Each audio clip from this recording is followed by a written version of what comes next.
All right, hey, this is Brian Gilbert. I'm here with Julia Licht, one of our artists here at Gallery 8. We're going to start a series where we're interviewing and getting kind of their process and just overall getting to know them better. So we'll go ahead and start. Julia? Hi, how are you? Wonderful, thanks for being here. Can you just go ahead and tell us a little bit about your art journey? How did it get started?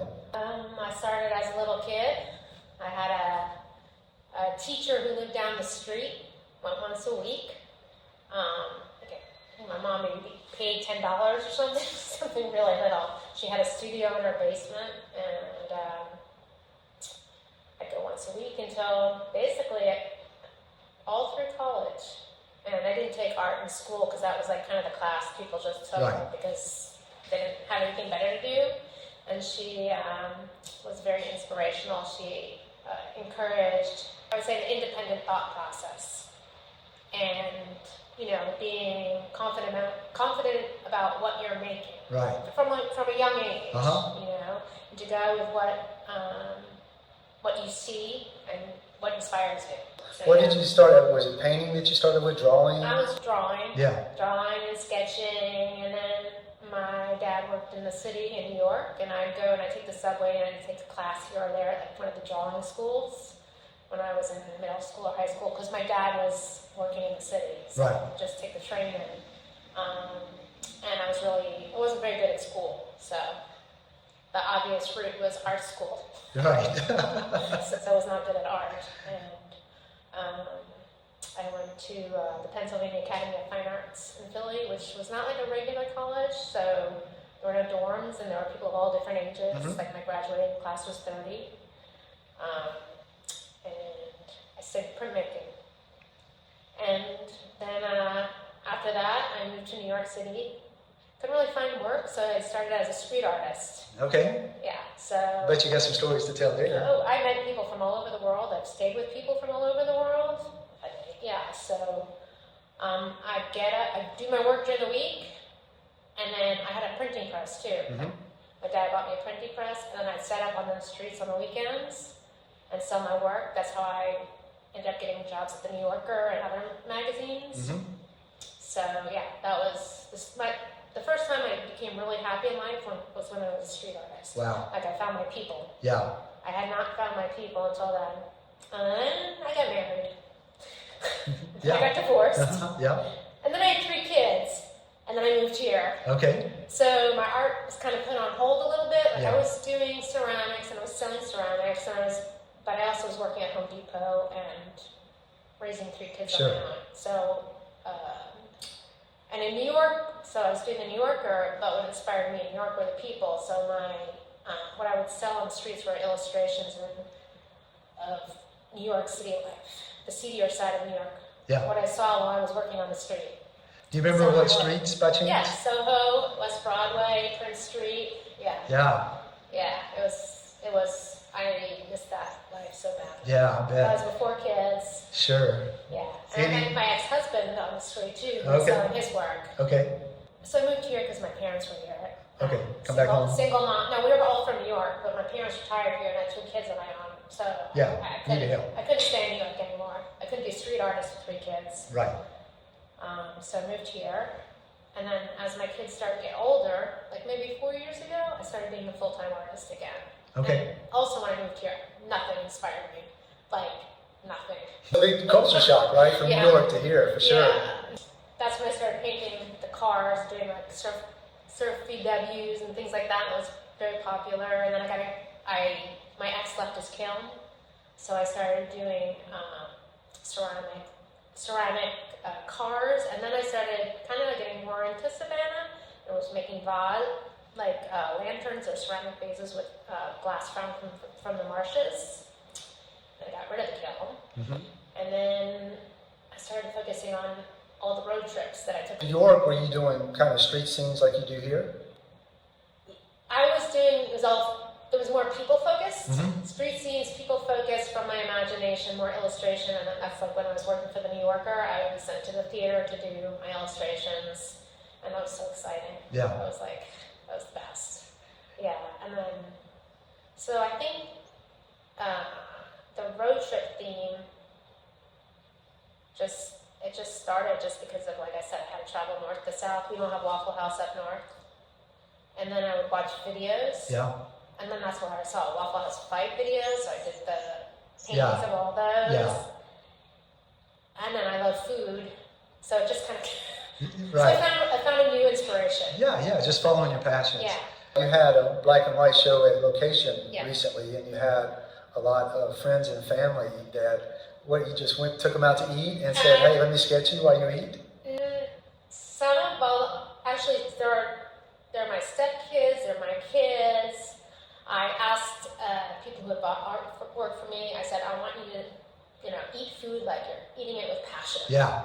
But, so they sent me their pictures. Some of them I took, some my friends took, some were from my photo albums, Yeah. my kids when they were little.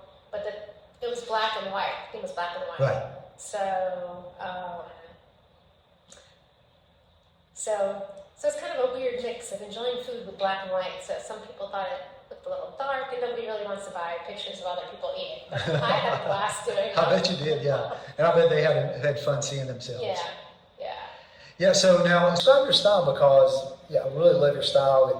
It's really loose. I think most are acrylic, is that right? So describe kind of your media and the style that you have. Well, the block prints at Location, the block prints at Location Gallery, and they went to black and white. Oh, and before that I did a series of block prints on my dad's old books, like War and Peace, and I did Savannah street scenes.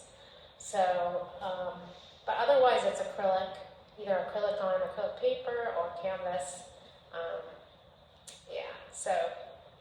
So here in the gallery we have one of your acrylics, Randy's Barbecue. So kind of describe that and your style and how loose it is, and how did you come up with that loose style?